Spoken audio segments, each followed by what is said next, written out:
Selamat pagi Bapak Ibu, saudara-saudari sidang Jumat yang terkasih dalam Tuhan kita Yesus Kristus. Kami atas nama Majelis Resort DKI Palangkaraya Hulu secara live streaming untuk kebaktian Minggu tanggal 30 Agustus tahun 2020 yang dilayani oleh Majelis Jumat Bukit Tunggal dari Gereja Gloria. Sementara Bapak Pendeta Yudi Komang STH dan Penetua Diakon yang bertugas pada Minggu tanggal 30 Agustus tahun 2020 memasuki tempat ibadah, marilah kita bersama-sama memuji nama Tuhan dari NKB nomor 3 ayat 1 dan yang kedua. Kami undang pada ayat yang kedua jemaat untuk bangkit berdiri.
Pertolongan kita adalah dalam nama Tuhan yang menjadikan langit dan bumi, yang tetap setia untuk selama-lamanya dan tidak meninggalkan perbuatan tangannya. Kasih karunia dan damai sejahtera dari Allah Bapa kita dan dari Tuhan Yesus Kristus menyertai kamu. Amin. Jemaat dipersilakan untuk duduk kembali. Kita memuji nama Tuhan kembali dari PKJ nomor 27.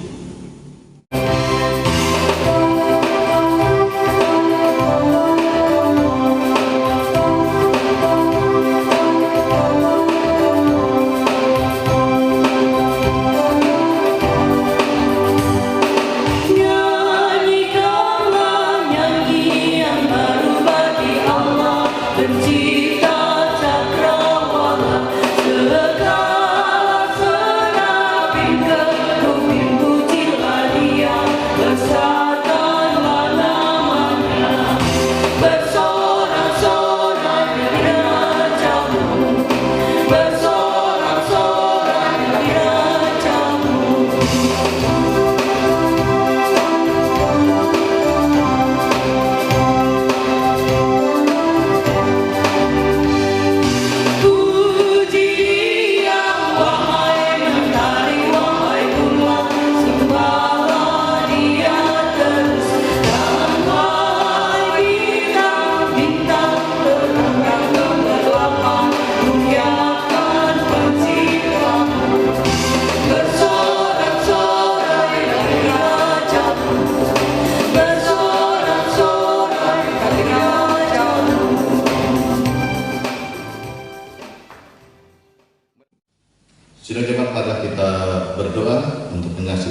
kita dan mohon pengampunan daripada Tuhan. Kita berdoa.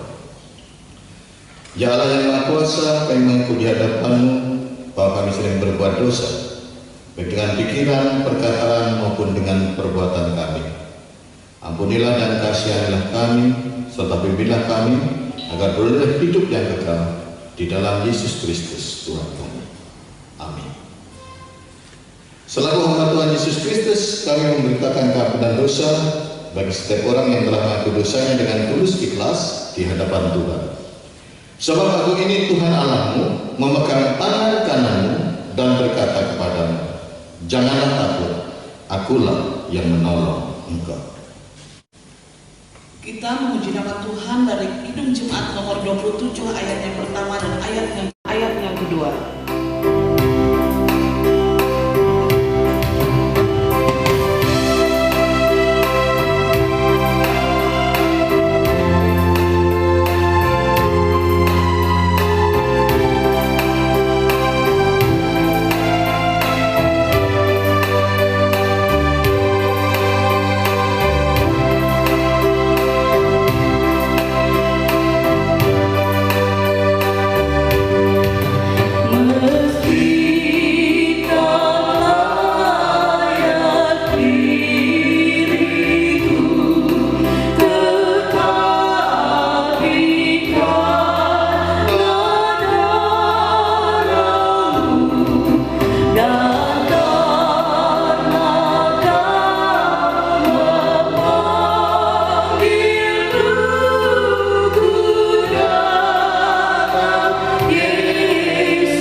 Kita akan bersama-sama mendengarkan pembacaan Alkitab yang terambil dari Keluaran 3 ayat 1 dan ayat yang ke-15. Tapi sebelum kita membaca Alkitab, kita berdoa dulu. Marilah kita bersama-sama berdoa. Tuhan Allah Bapa kami yang bertahta dalam kerajaan surga, pada pagi hari ini Minggu tanggal 30 Agustus tahun 2020, Tuhan, kami berkumpul dan bersekutu di rumah gereja-Mu Tuhan, untuk bersama-sama mendengarkan pembacaan Alkitab yang terambil dari Keluaran 3 ayat 1-nya itu sampai dengan 15. Kiranya apa yang kami baca dapat kami renungkan di dalam kehidupan kami hari lepas hari. Tuhan Yesus, kami menyerahkan semuanya hanya ke dalam tangan-Mu. Amin.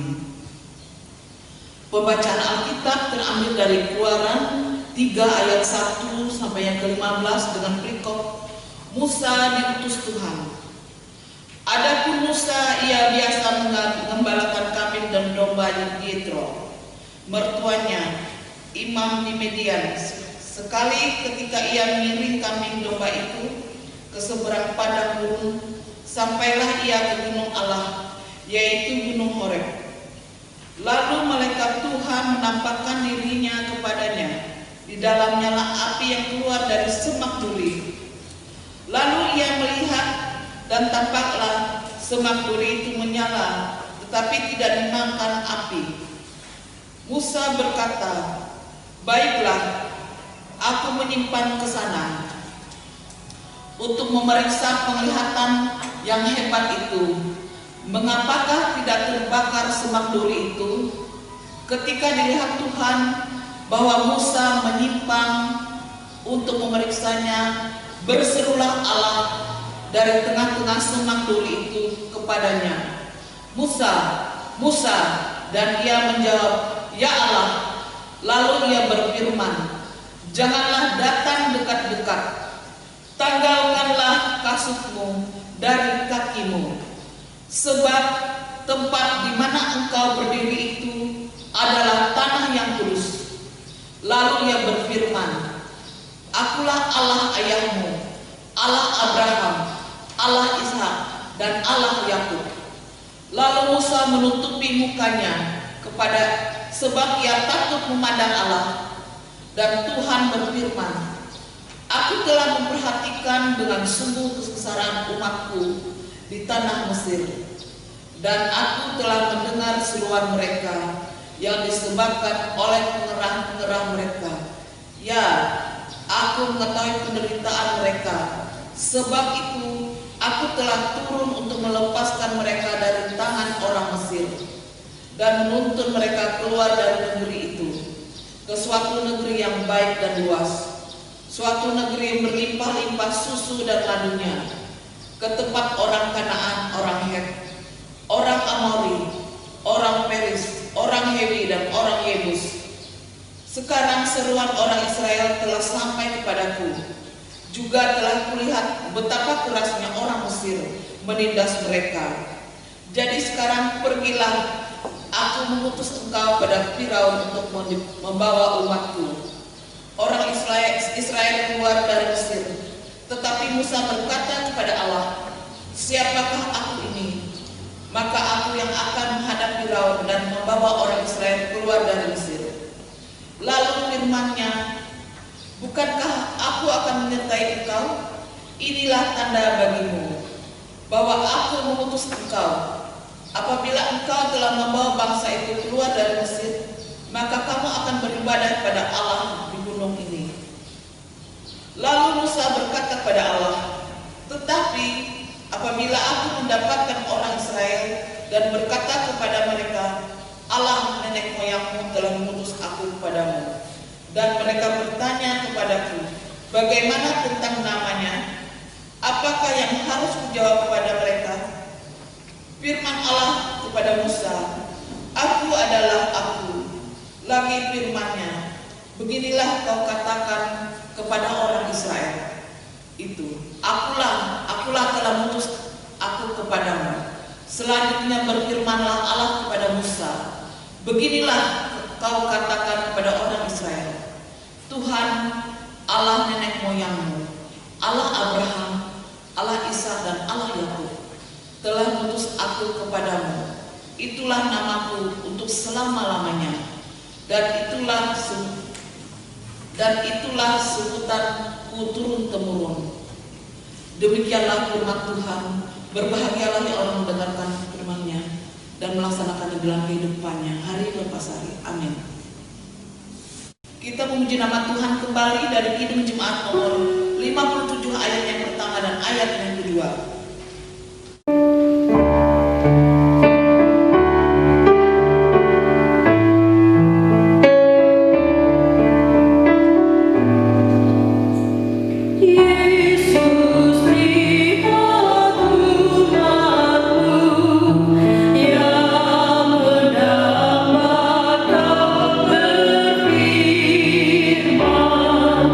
Darah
Sidang jemaat yang dikasihi oleh Tuhan Yesus Kristus, sampailah kita kepada pemberitaan firman Tuhan.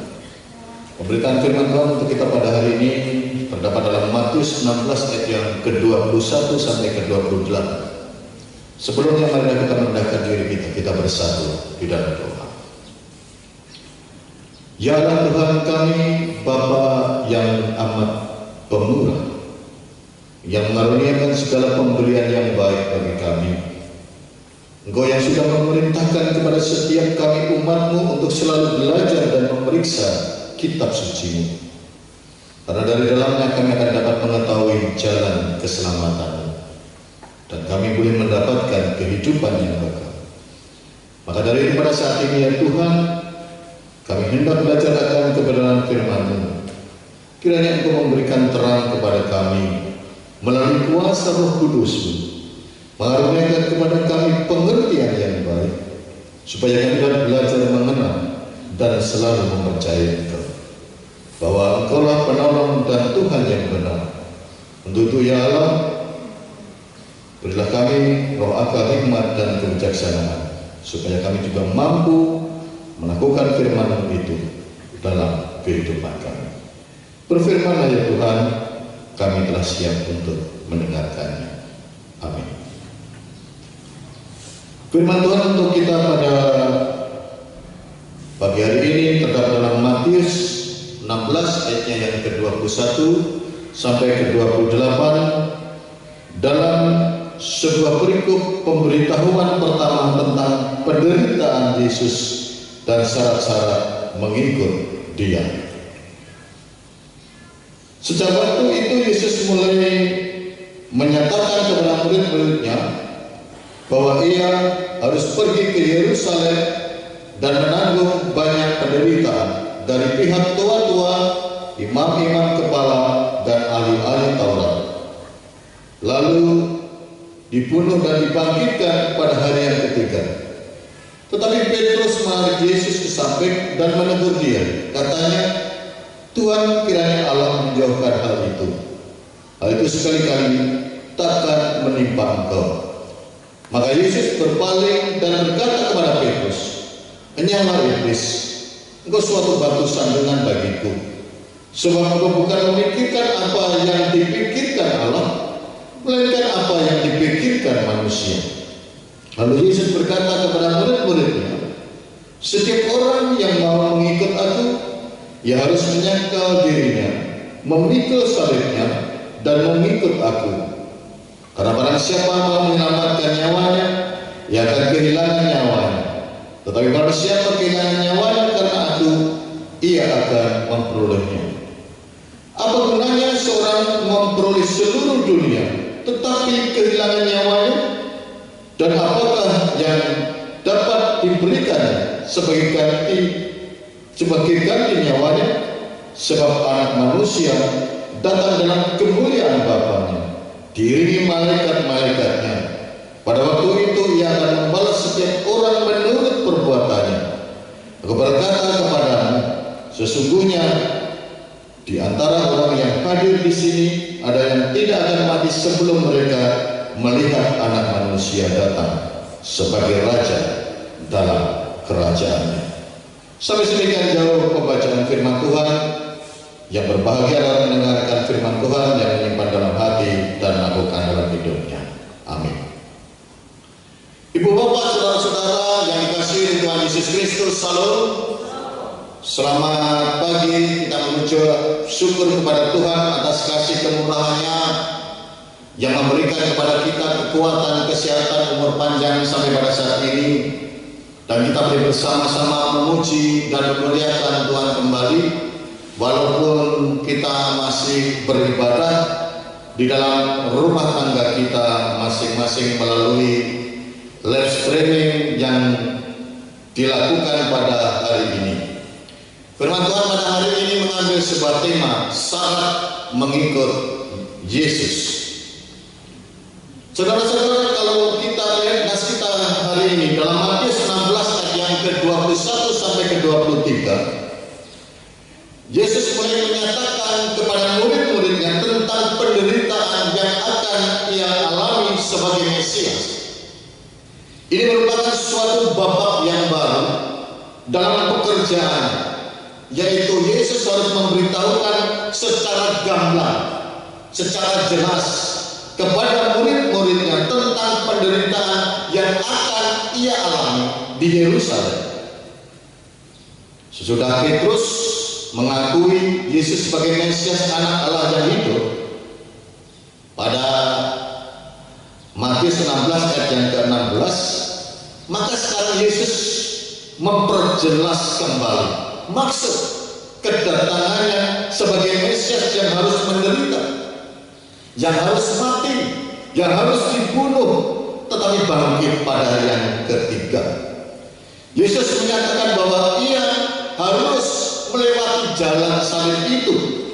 Tetapi saudara-saudara, ternyata konsep Mesias yang sengsara, yang menderita, yang mati dan bangkit ini tidak sejalan dengan konsep yang ada dalam benak murid-murid Yesus pada waktu itu, termasuk Petrus yang sudah tahu bahwa Yesus adalah Mesias, Anak Allah yang hidup. Karena itu kita melihat secara spontan Petrus pada waktu itu mempunyai suatu reaksi yang luar biasa. Dikatakan ia lalu menarik Yesus ke samping dan menegur, katanya, "Tuhan, kiranya Allah menjawabkan hal itu. Hal itu sekali-kali takkan menimpa Engkau." Pada ayat yang ke-22. Pengakuan Petrus ini, saudara-saudara, sebelumnya ia telah mengaku bahwa Yesus sebagai Mesias, sebagai Anak Allah yang hidup, tetapi dia memahaminya hanya di dalam kemuliaan saja. Ia memahaminya dalam hal kemenangan saja. Dia tidak menyangka bahwa ini adalah hubungannya dengan salib. Hubungan antara salib dan karya Mesias adalah sesuatu yang tidak pernah terlintas dalam pikiran Petrus dan mungkin murid-murid yang lainnya. Pemikiran Petrus adalah pemikiran manusia yang syarat dengan kepentingan untuk menghambat rencana penyelamatan Allah yang luar biasa. Karena itu dengan tegas Yesus berkata, "Enyahlah iblis, engkau suatu batu sandungan bagiku." Ayat yang ke-23. Kenapa Yesus mengatakan begitu keras tentang hal itu? Usaha mengagalkan rencana Allah untuk sebuah penyelamatan adalah gambaran kuasa iblis. Karena itu Yesus mengusir iblis itu yang merasuki pikiran Petrus dan juga murid yang lain. Dan kalau kita melihat pada ayat yang selanjutnya, ayat yang ke-24 sampai yang ke-25, di sini ada syarat utama yang harus dilakukan oleh orang-orang yang mau mengikut Yesus. Yang pertama yaitu menyangkal diri, yang kedua yaitu harus memikul salib. Apa itu menyangkal diri? Menyangkal diri berarti mengabaikan kepentingan dia sendiri, bahkan melawan keinginan diri sendiri itu. Ia tidak memaksakan keinginan hati dia dan juga pemikiran dia. Jadi saudara-saudara, menyangkal diri berarti bukan mementingkan kesenangan manusia, tetapi mementingkan kehendak Allah, menyerahkan diri sepenuhnya kepada kehendak Tuhan, menolak semua keinginan manusia dan menerima semua kehendak daripada Tuhan.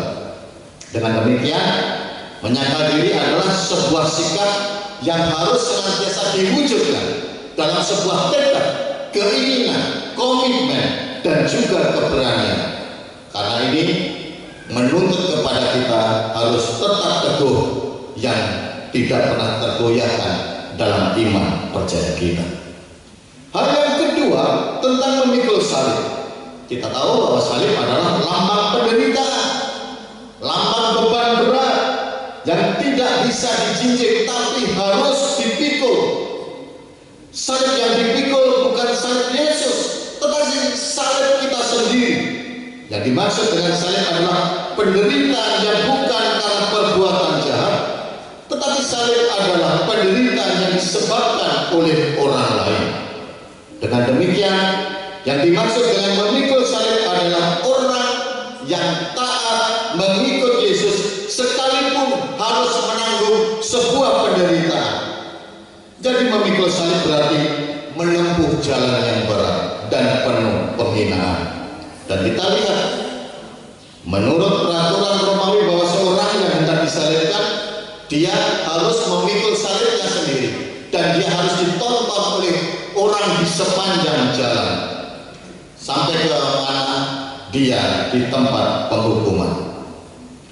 Ayat yang selanjutnya, ayat yang ke-26 sampai ke-28, katakan, apa gunanya seseorang memperoleh seluruh dunia tetapi kehilangan nyawanya?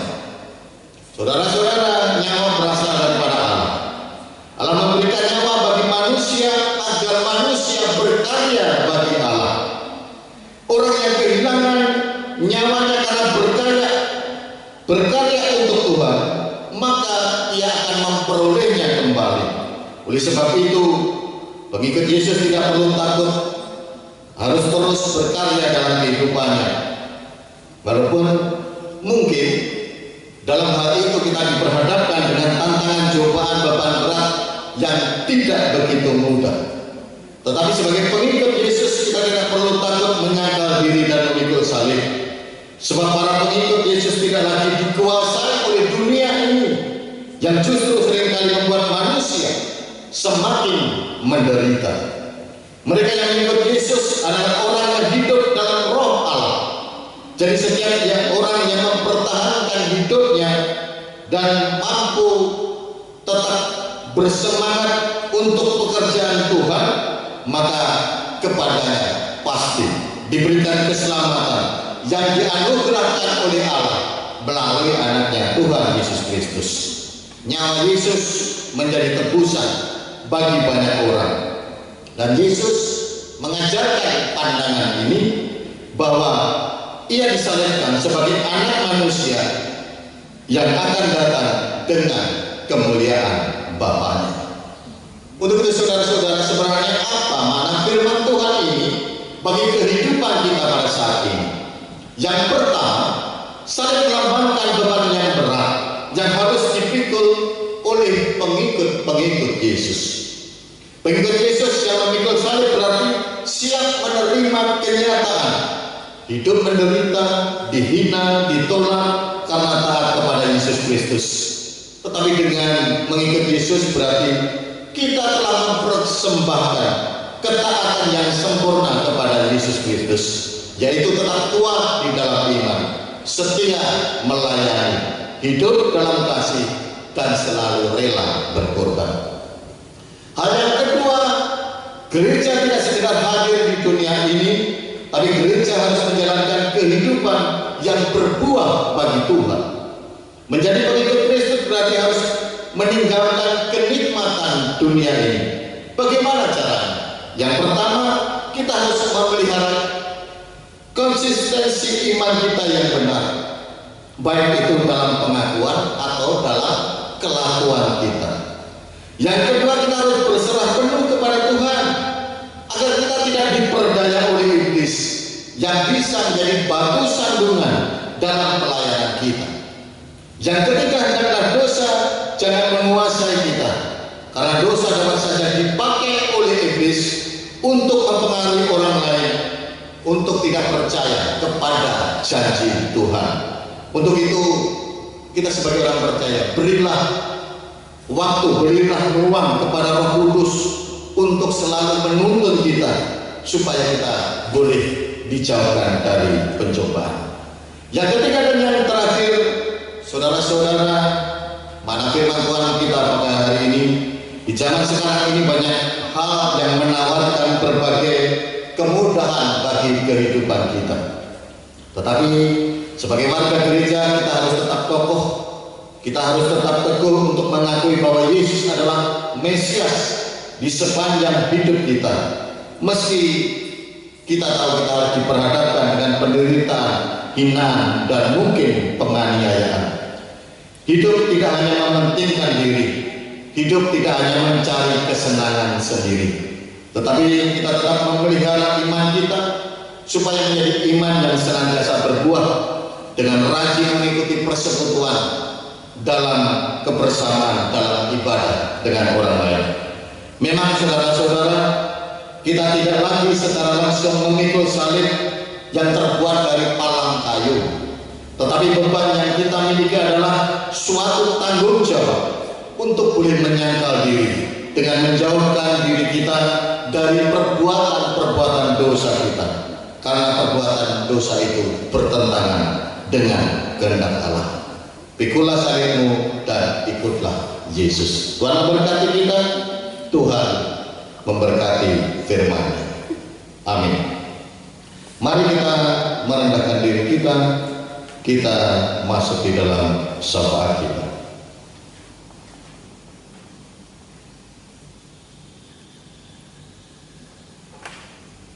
Ya Allah Bapa dalam Tuhan Yesus Kristus, puji syukur senantiasa atas kasih anugerah-Mu. Pada hari ini kami boleh mendengarkan akan kebenaran firman. Firman-Mu mengingatkan kepada kami saling melambangkan sebuah beban yang berat yang harus kami pikul sebagai pengikut-Mu. Tetapi apabila kami tetap setia, tetap taat, berarti kami telah mempersembahkan ketaatan yang sempurna kepada-Mu. Kami tetap kuat dalam iman, setia melayani, hidup dalam kasih, bahkan rela berkorban. Dalam perjalanan hidup kami ya Tuhan, kami pun mengakui kami sering melanggar perintah-Mu. Seharusnya kami diancam oleh kuasa kegelapan yang hendak menyesatkan hidup kami. Tetapi kasih setia Tuhan selalu menolong kami. Tuhan mengampuni dosa bahkan kesalahan kami. Hanya oleh kuasa Roh Kudus-Mu hidup kami diperbarui dari hari ke hari. Tolong ya Tuhan akan saudara-saudara kami yang menderita baik secara lahir maupun batin. Tuhan mengetahui adanya pergumulan hidup setiap rumah tangga anggota jemaat-Mu. Jika saudara-saudara kami bergumul dalam hal keuangan, dalam kebutuhan hidupnya, kiranya pengasihan Tuhan dan memberikan jalan keluar serta memberkati pekerjaan atau usaha mereka. Jika ada yang berduka cita karena ditinggalkan oleh orang-orang yang mengasihi dan dikasihinya, kiranya pertolongan Tuhan berkenan memberikan penghiburan bagi mereka. Begitu juga yang berputus asa dan kecewa, Engkau senantiasa memberikan pengharapan bagi mereka. Bagi saudara-saudara kami yang menderita sakit penyakit, kiranya mereka memperoleh kesembuhan dan kekuatan yang berasal daripada Tuhan. Begitu juga persekutuan kami selaku jemaat-Mu ya Tuhan, dikuatkan oleh kuasa Roh Kudus-Mu, agar kami dapat memperlakukan pengasihan-Mu di tengah-tengah kenyataan kehidupan ini. Kiranya gereja Tuhan yang Tuhan panggil selaku hamba-Mu dan mewujudkan tanda-tanda kerajaan-Mu dan berikan keberanian kepada kami untuk memberitakan Injil-Mu baik dalam kata maupun dalam perbuatan kami. Berkatilah kiranya ya Tuhan akan segala program dan usaha pelayan akan gereja-gereja-Mu dengan segala keterbatasannya. Kami yakin hanya oleh kekuatan yang berasal daripada Tuhan kami dimampukan melaksanakan amanat-Mu, kendati pun di tengah segala kelemahan kami. Kami berdoa untuk pemerintahan kami, pemimpin-pemimpin dunia ini. Kiranya Tuhan memberikan akal budi dan kebijaksanaan, agar mereka dapat melakukan tugasnya dengan baik, adil, jujur, sesuai dengan firman Tuhan. Kiranya Tuhan berkenan memberikan segala usaha pembangunan yang dijalankan pemerintahan bangsa dan negara kami ini boleh senantiasa mewujudkan masyarakat yang adil dan sejahtera, karena Tuhan bercampur tangan atas segalanya. Kami juga berdoa untuk pandemi COVID-19 yang senantiasa belum berlalu dalam kehidupan kami, yang senantiasa menghantui hidup kami hari lepas hari. Engkau senantiasa memberikan kepada kami kesehatan, kekuatan, kemampuan untuk senantiasa dikuatkan dalam iman percaya mengikut Engkau, dan dijauhkan kami dari COVID-19 itu. Dan biarlah pandemi ini cepat berlalu ya Tuhan, sehingga kami boleh melakukan segala aktivitas kami kembali sebagaimana mestinya yang telah kami lakukan pada hari-hari sebelumnya. Kau juga senantiasa memberkati kami pribadi lepas pribadi, peristimewa sepanjang minggu yang harus kami hadapi. Kami tidak tahu minggu yang bagaimana, tapi kami percaya bahwa tangan Tuhan tidak kurang kuat untuk menopang. Amin. Untuk itu hidup kami serahkan hanya dalam satu nama yang berkuasa, Tuhan kami Yesus Kristus, yang sudah mengajar kami berdoa. Bapa kami yang di surga, dikuduskanlah namamu, datanglah kerajaanmu, jadilah kehendakmu di bumi seperti di surga. Berikanlah kami pada hari ini makanan kami yang secukupnya, dan ampunilah kami akan kesalahan kami, seperti kami juga mengampuni orang yang bersalah kepada kami. Dan jangan bawa kami dalam pencobaan, tapi bebaskanlah kami daripada yang jahat, karena Tuhan yang punya kerajaan dan kuasa dan kemuliaan sampai selama-lamanya. Amin. Bapak Ibu, sidang jemaat yang dikasihi oleh Tuhan kita Yesus Kristus, sekarang ada kesempatan untuk kita mengumpulkan persembahan syukur kita pada pagi hari ini.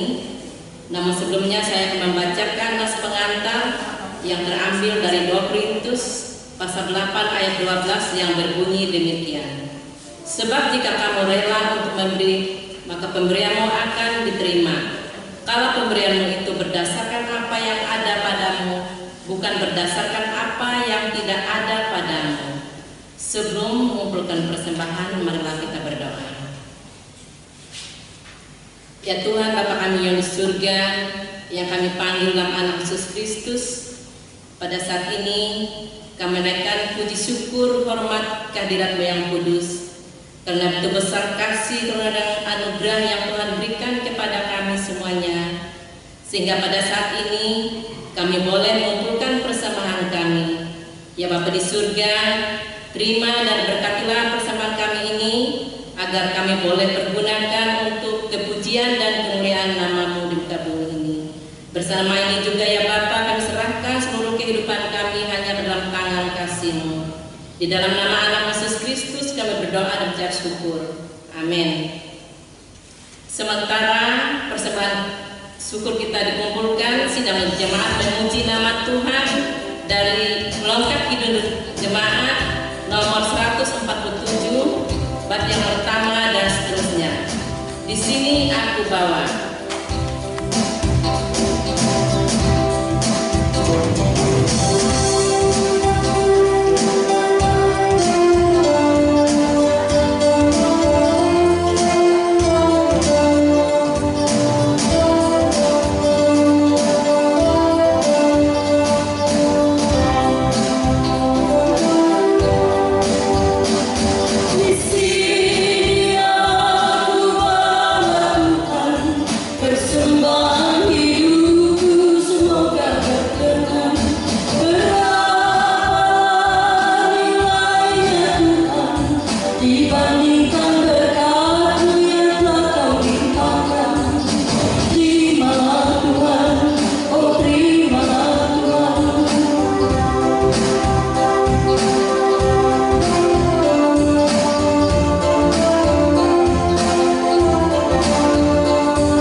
Sidang jemaat kami undang untuk bangkit berdiri. Marilah kita bersama-sama dengan sekalian orang percaya dari segala masa dan tempat untuk mengikrarkan pengakuan iman kita.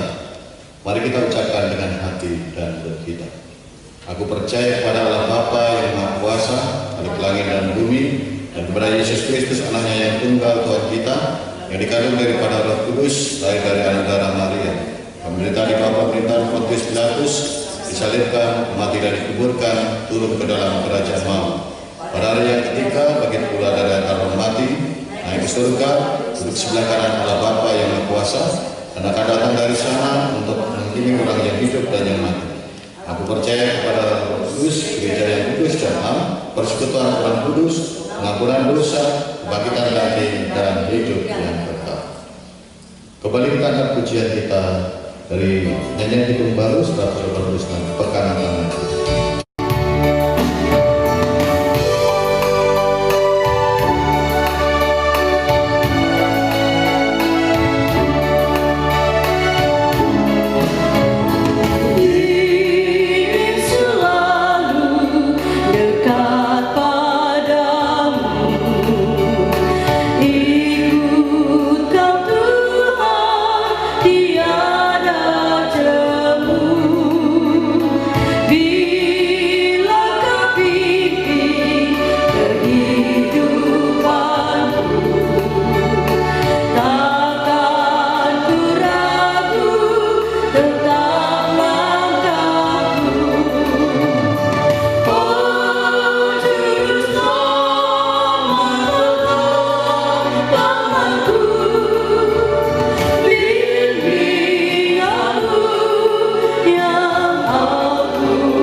Pulanglah dengan sejahtera dan terimalah berkat Tuhan. Allah sumber segala kasih karunia yang telah mengikat kamu dalam Kristus kepada kemuliaan yang kekal akan menetapi, meneguhkan, menguatkan, dan mengokohkan kamu. Ialah yang mempunyai kuasa sampai selama-lamanya.